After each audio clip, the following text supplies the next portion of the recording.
Within this video, we're going to go ahead and walk through the UEFN Virtual Exhibit Importing Models Student Guide, so you can follow along in the documentation, but of course you can follow along here in this video.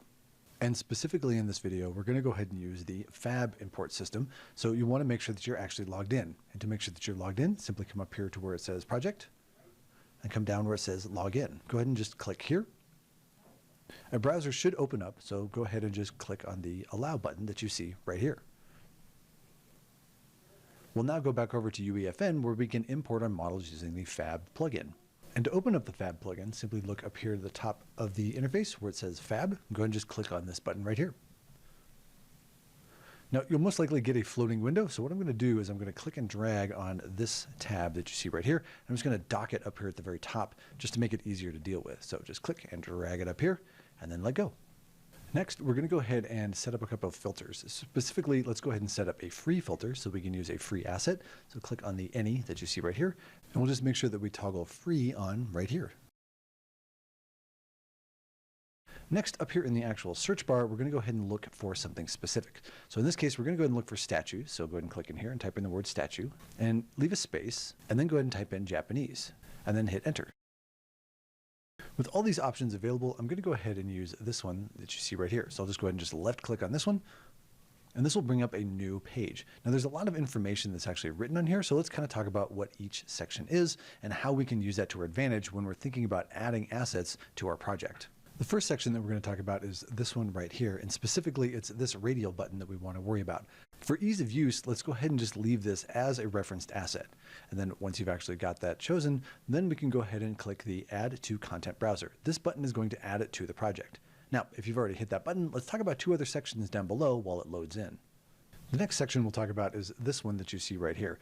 There are 3 checkpoints, at least in this asset, that are important to understand. First is that it's collision ready. So there's collision already on this, so when your player bumps into it, they're literally going to bump into it and not walk through it. Second is that it's actually optimized for Fortnite, which is awesome because we're actually using UEFN for this. So it'll be nice and light, and it won't take up a whole lot of memory in your project.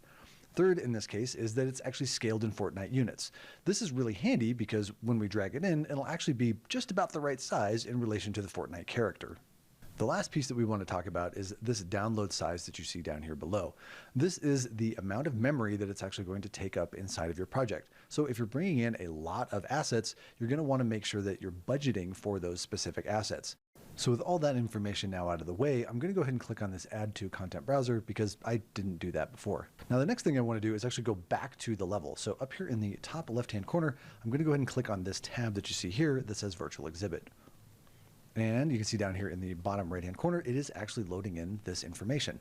So let's talk about where we need to go to actually find it so that we can drag it into our world, as well as talking about some of the bookmarks that we can use to travel throughout this space. So what I'm going to do is right mouse click and drag just to make sure that my viewport is actually working here, so it's active. And now what I'm going to do is I'm going to press the 4 key on the keyboard, and that's actually going to put me in one of the rooms, so I can actually work right here on top of one of these plinths. Now to bring in that asset that we just downloaded from Fab, we need to go down here in the bottom left-hand corner into our content drawer. So to open this up really quickly, I'm actually going to hold down Control and tap the spacebar, and we'll get this little drawer that pops out. Now to find that asset, let's actually start right here in this very top folder, the Virtual Exhibit Content, and I'm actually going to then select this referenced content just below, and you can see we have our Japanese statue. Let's go ahead and just double click on this folder, and we will see our asset. Now don't worry if the thumbnail looks like it's empty, there is actually something there. Now to bring this into our world, we're going to go ahead and just click and drag this right here into our viewport, and that content drawer should just disappear. Now, I haven't let go of it yet, and I'm going to continue to hold and drag this, and I'm going to put it right there on top of our plinth. Excellent work. You've now just downloaded your first asset here from the Fab, and then actually added it to the island. So before we get any further, let's make sure that we're actually saving our work. So up here in the top left-hand corner, let's go up here underneath File. And then from here, let's come down to our Save All. And this is going to save everything that we've just worked on. Next, let's go ahead and talk about these buttons that you see up here at the very top. They're going to allow us to actually move, scale, and rotate any of the actors that we've added into our scenes. So first and foremost, let me teach you another really cool trick. When you have an actor selected, like we do here with the statue, and you press the F key on the keyboard, the camera will actually zoom into it so it's very easy to see and work with. This can also make it a little bit easier to work with the gizmo that you see down here. Now in this case, we're actually using the Move transform, and you'll want to make sure that you actually have this button selected right here, if you want to actually move one of your objects around inside of your world. Now there are 3 arrows. There is a red one that we see over here on this side. We have a green one that we see over here on this side. And the one that's pointing straight up is blue, this one right here. Now by clicking and dragging on any of these arrows, just hover over it with your mouse like so, click and drag, you can actually move it along the axis. Now I do recommend understanding that it is really important to use these arrows as much as you possibly can when moving around an object. When at all possible, avoid clicking and dragging on this little white dot right here in the very middle. It is very helpful, but it can throw things off a little bit if you're not ready for what it's about to do. The next thing that's really important to understand is that we can actually change these gizmos by clicking up here on these other little buttons. So in this case, let's go ahead and change this to the rotation gizmo. And this one works very similar. It has a red, green, and blue, and it will actually rotate the actor around that axis. For example, if I want to rotate this object around its vertical axis, I can actually hover over this blue arc that we see down here at the very bottom and click and drag, and we'll actually rotate like so. Again, I can use the red one here to go around the x-axis, and I can use the green one here to rotate around the y-axis. The last manipulator that we're going to work with is the scale one that you see right here. That's this little guy. It also has 3 little legs that stick off of it. So we have our red here on one side, green here on the right side, and the blue one that we have here that's vertical. Now, in this case, we do often want to use this little white one here in the center, because what this is going to do is it's actually going to scale this uniformly in all 3 axes. That way we're not actually stretching and squashing this in a way that we don't want to.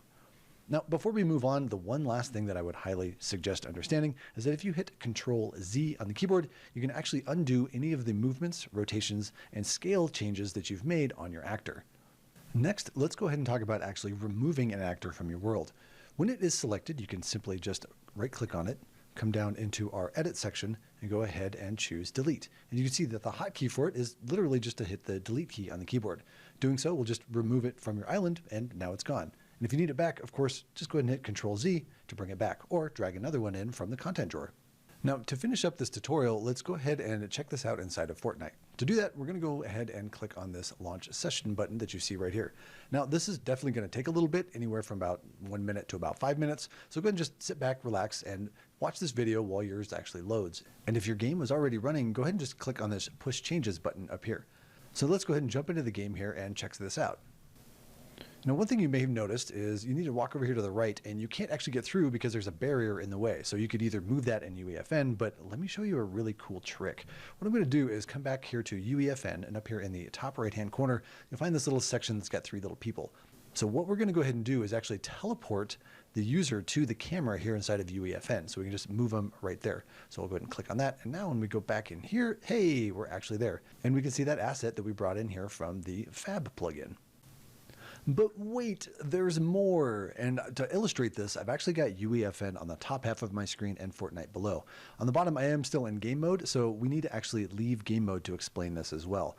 And the thing that I want to talk about is when you're adding stuff inside of UEFN, it is actually live inside of Fortnite Creative and vice versa. However, if you bring a new asset in, like you bring something in from Fab, and you do not push your changes in UEFN, then it won't show up correctly inside of Fortnite. So let's go ahead and illustrate this problem. So what I'm going to do is I'm going to go ahead and end the game here so that we are back to our edit mode here inside of Fortnite Creative. So here inside of the content drawer, I'm going to go ahead and bring in a new Japanese statue. Now this is different from the one that's actually right here. So I'm just going to click and drag, and I'm going to go ahead and place it right here. And you'll notice that down here below in Fortnite, something popped up, and it's just a little red box. And I can't actually do anything with it, and it just looks weird. This is going to remain a red box of I don't know what this is, says Fortnite, until you actually come up here and push changes on your project. So let's go ahead and just do that now, and we'll go ahead and save this. And in a moment, this should then update inside of Fortnite Creative with the asset that you have imported and then placed inside of the world inside of UEFN. So now that it's updated, let's go ahead and teleport our player back to that camera angle. And we can say, hey, there is that actual statue right there. Now at this point, I'm going to go ahead and exit the game. Now this is really cool. Now that we actually have this in here, we can continue to manipulate it any way that we want. So again, let's go ahead and make sure that we are in the right location here. And here inside of UEFN, if I move this around, you will notice that that piece now moves in real time when I move it inside of UEFN. All right, so there you have it. Now you know how to go ahead and add in assets from the Fab library using any of the search features, as well as move, rotate, and scale them here inside of UEFN, and a couple of little tips and tricks along the way that we covered, so your life will be a whole lot easier when you're moving stuff around and trying to focus on it here inside of the editor.